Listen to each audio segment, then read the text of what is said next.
సరే వీళ్ళందరూ మీరు చూస్తే ఎంత పెద్ద పెద్ద హీరోయిన్స్ మధ్యలో నేను కూడా ఉన్నానంటే అది ఓన్లీ నా టాలెంట్ ఒకటే కాదు, దేవుడు బ్లెస్సింగ్స్ కూడా. నేను కూడా అంటే అసలు వాళ్ళకి వచ్చిన కన్నా మంచి మాస్టర్ పీస్ ఇట్లు మీకు వచ్చాయి. అదే ఒక మిస్టర్ పెళ్ళం కానీ ఒక శుభలగ్నం మంచి క్యారెక్టర్స్ చేశాను నేను. స్టార్డమ్ అనేది పక్కన పెడితే పెద్ద పెద్ద స్టార్స్ నేను చేయకపోయి ఉండొచ్చు, బట్ మంచి మంచి డైరెక్టర్స్, పెద్ద పెద్ద స్టార్ డైరెక్టర్స్తో చేశాను. అవును. అంటే బాపు గారు పేరు చెప్తేనే తెలియని ఎవరు అసలు బాపు గారి సినిమానా. పైగా ఆయన సినిమాల్లో హీరోయిన్స్ బాగా అవును ఫ్రేముల్లాగా గీసి మరి అందంగా చూపిస్తారు, అందరు లేని వాళ్ళు కూడా అందంగా చూపిస్తారు ఆయన, అది ఆయన అన్నమాట. అలాగే కె విశ్వనాథ్ గారు, కె రాఘవేంద్రరావు గారు, దాసనారాయణరావు గారు, కృష్ణారెడ్డి గారు, ఇలాంటి వాళ్ళు డైరెక్టర్స్ అంతా చేసే అవకాశం, మంచి మంచి క్యారెక్టర్స్ చేసే అవకాశం, మంచి పడినాయి. అది నా గాడ్ గ్రేస్. అదే ఇందాక ఇప్పుడు మీరు ఇంతమంది హీరోయిన్ లిస్ట్లో మీకు బాగా క్లోజ్ ఫ్రెండ్స్ అని చెప్పుకునే వాళ్ళు ఎవరండి? నాకు ఎందుకంటే మీకు ఆ ఫ్రెండ్షిప్ అన్న యాంగిల్ చాలా తక్కువ. అవునండి, నేను ఎక్కువ ఫ్రెండ్స్ ఎక్కువ మెయింటైన్ కాదు, నేను ఎవరితో ఎక్కువ మాట్లాడను కాబట్టి మూవ్ అవ్వను. సో అందుకని నేను ఎక్కువ అలా మూవ్ అయ్యి మాట్లాడే ఒక హీరోయిన్ సౌందర్య గారు. ఎందుకంటే అది ఎలా కనెక్ట్ అయ్యానంటే, అమ్మాయి బెంగళూరు, నేను బెంగళూరు, సో ఇద్దరు బెంగళూరు బాలికలు. తర్వాత ఆ టైంలో మేము దగ్గర 3-4-5 పిక్చర్స్ కలిసి చేసాం మేము. సో చేసినప్పుడు అన్న చెల్లెలు, అమ్మ దొంగ, ఇలా చేసామన్నమాట. అది చేసినప్పుడు మేమిద్దరు ఆల్మోస్ట్ మా కాంబినేషన్ ఉండేది, ఇద్దరు పక్కన పక్కన కూర్చొని, ఆ అమ్మాయి కూడా ఒక కిడ్ లాగే, ఇంకా వేరే ఏం ఉండదు ఆలోచన. మా కన్నడ సినిమా సాంగ్స్ పాడుకుని, ఆ కన్నడ మాట్లాడడం అనేది అమ్మాయికి నా మీద ఎక్కువ ప్రేమ వచ్చేసింది, నాకు ఆ అమ్మాయి మీద ప్రేమ వచ్చింది, కన్నడ సాంగ్స్ మాట్లాడడం, ఇలా కనెక్ట్ అయ్యాం అనమాట. అయ్యి అలాగా తన పర్సనల్స్ నాకు చెప్పుకోవడం, నా పర్సనల్స్ అమ్మాయి చెప్పుకోవడం. ఆఫ్టర్ నేను మ్యారేజ్ చేసుకున్న తర్వాత వాళ్ళ అమ్మగారు ఫోన్ చేసి, ఎలా ఉన్నావు అమ్మని, ఇంత బిజీగా ఉన్నావు, ఎలా ఇంట్లో కూర్చున్నావు అనేవారు. ఆ అమ్మాయి కూడా నన్ను షూటింగ్ స్పాట్కి రమ్మని పిలిచేది. తన ఓన్ సినిమా తీశారు వాళ్ళ బ్యానర్లో. అవును. అప్పుడు ఇక్కడ బ్రదర్ అమరు, అవును, రామని నాకు బోర్ కొడుతుంది, ఒంటరిగా ఉన్నాను అని, ఎక్కడో మైసూర్ దగ్గర సోమనాథ్పూర్ అని షూటింగ్లో నేను వెళ్ళలేకపోయాను, వస్తానని చెప్పాను. సో అలా చాలా దగ్గర ఉండింది. ఆఫ్టర్ మ్యారేజ్ తర్వాత కూడా నేను ఫ్రెండ్షిప్ కంటిన్యూ అయిందంటే ఒక సౌందర్య. తన నాన్నగారు పోయినప్పుడు కూడా నాకు ఫోన్ చేసి ఓన్లీ ఏడ్ చేసి, నువ్వు ఇప్పుడు రా, నేను కలవాలి, నీతో మాట్లాడాలి నేను అంటే. టైం అప్పుడు 10 o'clock అయిపోయింది, నేను షూట్ చేసుకుని వచ్చాను హైదరాబాద్లోనే. తను ప్రశాంత్ కుటీర్లో ఉంది, నేను హోటల్లో ఉన్నాను. నేను కూడా ఏదో హోటల్లో ఉన్నాను. చెప్పేదాన్ని వెంటనే కారు వేసుకుని వచ్చాను అనమాట ప్రశాంత్ కుటీర్. వస్తే కూర్చొని, ఎందుకంటే అమ్మాయి సెంటిమెంట్ గా ప్రశాంత్ కుటీర్ చాలా ఎంత పెద్ద హీరోయిన్ ప్రశాంత్ కుటీర్లో ఉండేది.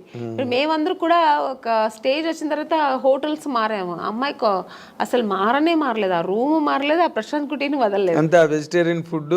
అవును, ప్రశాంత్ కుటీర్ బాగుంటుంది, అది ఒక ఈ హోమ్లీగా ఇల్లు అట్మాస్ఫియర్ ఉంటుంది. సో అక్కడ వెళ్తే అసలు నన్ను హగ్ చేసుకుని బోర్ ఏడ్చేసింది, చిన్నపిల్లలాగా ఏడ్చి. మా 4 పిల్లర్స్లో ఒక పిల్లర్ వెళ్ళిపోయారు నాన్నగారు, నేను అమ్మ ముగ్గురే ఉన్నాము, అమ్మని అని ఏడ్చి.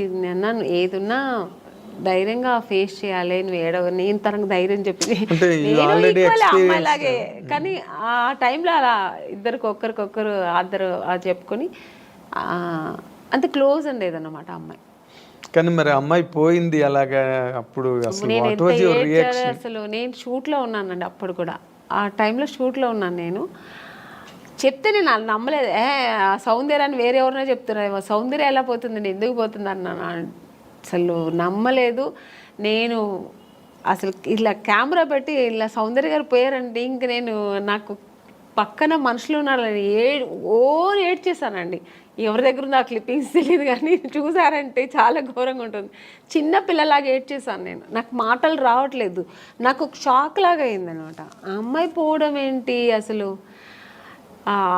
ఆ తర్వాత అసలు నేను దేవుడి దగ్గర నిజంగా ఇది ట్రూ అండి, నేనైతే దేవుడి దగ్గర ఒక్కటే వేడుకున్నా, నన్ను తీసుకెళ్ళొచ్చు కదా అమ్మాయిని ఉంచేసి అనిపించింది ఆ టైంలో. అలా ఏడ్చేసాను నేను. సో చాలా మంచి అమ్మాయి కూడా అమ్మాయి, ఒక మంచి అమ్మాయి, పర్సనల్గా అన్ని విషయాల్లో చాలా మంచి అమ్మాయి. ఆ టైంలో అలా ఫీల్ అయ్యాను అనమాట. ఇప్పుడు అమ్మాయిని తలుచుకున్న రోజు ఉండదు నాకు. ఎప్పుడైనా సినిమాలు వస్తే తన సినిమాలు చూస్తుంటే ఏడుపు వచ్చేస్తుంటుంది. నేననే కాదండి, అందరికీ సౌందర్య అంటే చాలా ఇష్టం. ఎందుకంటే అమ్మాయి ఎప్పుడు ఎవరిని ఒక్క మాట కామెంట్ చేయడం కానీ లేకపోతే ఇంకోళ్ళని క్రిటిసైజ్ చేయడం కానీ ఉండదండి. ఆల్మోస్ట్ మీలాగే మీ ఇద్దరు కనుక త్రాసులు వేస్తే అలాగే మంచి మంచి క్యారెక్టర్స్ చేసింది, మంచి ఆర్టిస్ట్, ఒక అమూర్ లాంటి సినిమా చేసింది, మంచి మంచి సినిమాలు వేసింది అలా. కానీ అమ్మాయి ఒక మంచి లైఫ్ చూడలేకపోయింది కదా అనిపించింది. వాస్ షీ హ్యాపీ అండి బిఫోర్ మ్యారేజ్ ఆల్సో?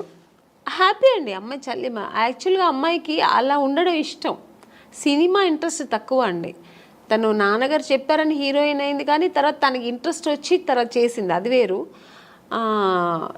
తన ఇష్టం ఏంటంటే మామూలు మన ఒక లైఫ్ ఉంది కదా, మ్యారేజ్ చేసుకోవాలి, మనం మామూలు ఒక సామాన్య మనుషులాగా ఉండాలని, హౌస్ వైఫ్ లాగా మన అందరిలా ఉండాలని చాలా ఇష్టపడేది నాకు తెలుసు అమ్మాయి. అలాంటి ఒక లైఫ్ ఆ అమ్మాయి అనుభవించకుండా వెళ్ళిపోయింది. సినిమాలో ఒక అంత ఎదిగిన అమ్మాయి ఒక పర్సనల్ లైఫ్ అనుభవించకుండా వెళ్ళిపోయింది అనేది తలుచుకుంటే చాలా బాధ. అదే జగపతి బాబుని చేసుకుంటుందని ఒక టైంలో లేదండి, అసలు ఆ జగపతి బాబు గారికి ఆ థాట్ లేదు. ఆయనకు ఆల్రెడీ మ్యారేజ్ అయ్యి పిల్లలు ఉన్నారు, ఆయన అలా లేదు. జగపతి బాబు గారికి సౌందర్య అంటే రెస్పెక్ట్, అట్ ఎ టైం ఆయనకు చాలా ఇష్టం కూడా అమ్మాయి అంటే. ఆర్టిస్ట్గా మంచి ఆర్టిస్ట్, వాళ్ళు బ్యానర్లో చాలా చేసిన సినిమా 2-3 సినిమాలు ఏదో చేసింది అనుకో. సో అంతే తప్ప అలాంటివి లేదు. సౌందర్యకైతే అసలు ఆ థాటే లేదండి, అస్సలు లేదు. మీకు ఆ థాట్ ఉంటే ఆ అమ్మాయి, ఎందుకంటే వాళ్ళ అన్నగారు చెప్పిన అమ్మాయి అబ్బాయిని పెళ్లి చేసుకుంటుంది. వాళ్ళ అన్నగారు చెప్పారని ఆ అమ్మాయి చేసుకుంది. వాళ్ళ అన్నగారు చెప్పి ఏ మాట, నాన్నగారు ఉన్నంత వరకు నాన్నగారు మాట వినేది. చిన్నపిల్లలాగే అండి వాళ్ళ ఇంట్లో. నెక్స్ట్ అమ్మకి కూతురులాగే ఉండేది తప్ప చెల్లెలాగా ఉండేది కాదు. అమ్మరు ఏం చెప్తే అది వినేది. అలాంటి అన్నప్పుడు ఇంకా జగపతి బాబు గారి మీద అలాంటి అసలు అదంతా ఊరికి ఇండస్ట్రీ అంతా విపరీతంగా మాట్లాడుకున్నారు. లేదండి, చెవిలో పడిందో లేదో నాకు తెలియదు, తెలుసు నాకు కూడా, బట్ లేదు అలాంటి లేదు. ఆ అమ్మాయికి లేదు, జగపతి బాబు గారికి కూడా లేదు అలాంటి. ఆయన అసలు అందరితో బాగా క్లోజ్ గా మాట్లాడతారు, అలాగే ఆ అమ్మాయితో కూడా ఉండేవారు అనమాట. కాకపోతే అంటే ఎక్కువ సినిమాలు కలిసి చేశారు, అందుకని అలా వచ్చింది అది.